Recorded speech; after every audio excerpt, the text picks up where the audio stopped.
17तम यूनानी tennis ball cricket tournament उद्घाटित जोगदेले नुआपड़ा विधायक राजेंद्र ढोलकिया। नुआपड़ा जिला सदर ब्लॉक गोड़फुला पंचायत यूनानी गाँ स्कूल पड़िया ठारे सोमवार मध्याह्न 17तम यूनानी टेनिस बॉल क्रिकेट टूर्नामेंट उद्घाटित हो जाइछि।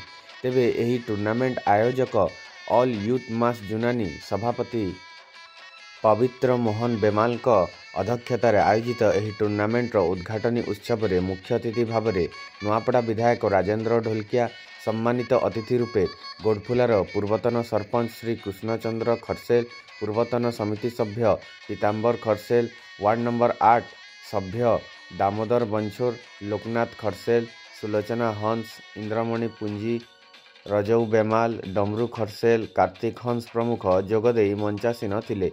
एही टूर्नामेंट 7 दिन धरी चलिबा सहित एहार फाइनाल मैच आसंता 22 तारिख रे रविवार दिन खेला जिबाकु स्थिर होइछि। 8 ओभर विशिष्ट एही मैच गुड़िकरे पड़ोशी जिला बरगढ़ और पड़ोशी राज्य छत्तीसगढ़ दल आसी सामिल होइछन्ति।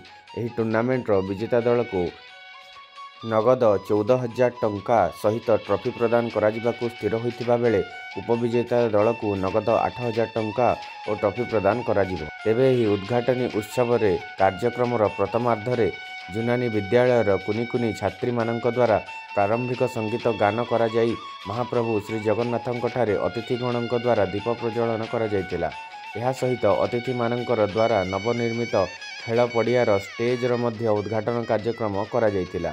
तेबे उद्घाटनी मैच दर्लीमुंडा और यूनानी दल मध्य अनुष्ठित होइतिला। यूनानी दल टॉस जीति प्रथमे बोलिंग निष्पत्ति नैथिबा बेले दर्लीमुंडा दल प्रथमे बैटिंग करी निर्धारित 8 ओभर रे 75 रन संग्रह करथिला। जवाब रे यूनानी दल 7 ओभर 1 बॉल रे 6 विकेट हराई विजय लाभ करथिला। आयोजक क्लब सभापति पवित्र मोहन बेमाल और संपादक राम प्रसाद बंछोर समस्त कार्यभार तुलाइथिबा बेले सदस्य गंगा यादव, अमित हंस, गिरिधारी पुंजी, स्वप्निल खरसेल, अमित हंस, पीताम्बर बंछोर, सागर हंस प्रमुख परिचालन रे विशेष भाव सहयोग प्रदान करथिले। खेल पड़िया 17तम टेनिस बॉल क्रिकेट टूर्नामेंट रो उद्घाटन कार्यक्रम रे जे मंच रे आसीन समस्त अतिथिगण मु धन्यवाद देवी ऑर्गेनाइजिंग कमिटी को। 17 वर्ष है लगातार छोटा गाँव रे क्रिकेट को प्रोत्साहन देवाई एवं प्रतिभावान खिलाड़ी मान को सुजोग देवाई जहाँ उद्यम करछन्ते सेतिपाई मु तांको अशेष अशेष धन्यवाद जनाऊे। एवं आसंता समय रे आओ भी यही टूर्नामेंट आगे भल भल टीम आसिक ने खेलबे यहाँ जहाँ भी मोर द्वारा संभव है मु सहयोग प्रदान करी। मु भी गोटे क्रिकेट खिलाड़ी थी, अनेक क्रिकेट मु वर्ष धरिक खेली थी। आज किछि दिन पर आमे 2024 को विदा करमा, 2025 आगमन होछि। तो समस्त को एडवांस अग्रिम रे 2025 नूतन वर्ष हार्दिक शुभेच्छा एवं अभिनंदन।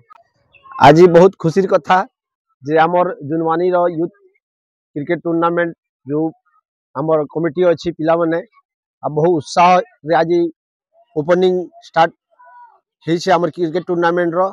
सेति पई आमर गाँ रो भद्र व्यक्ति जो आमे अछु आमे भी किछि पिला मान को आमे प्रोत्साहन दउछु।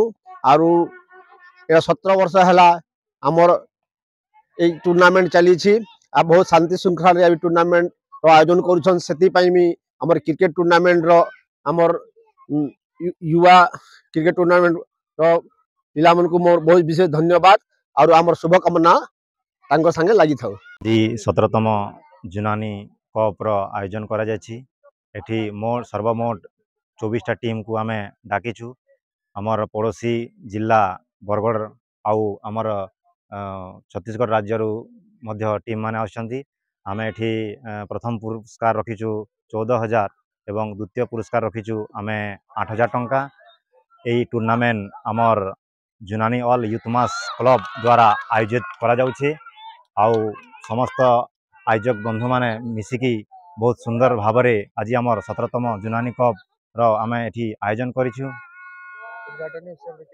उद्घाटनी उत्सव रे आमर लोकप्रिय विधायक श्रीमान राजेंद्र प्रसाद ढोलकिया महोदय आज आसीथिले, उद्घाटन कले। ता सांगरे आमर यूनानी ग्रामर समस्त भद्र व्यक्ति माने मध्य उपस्थित थिले।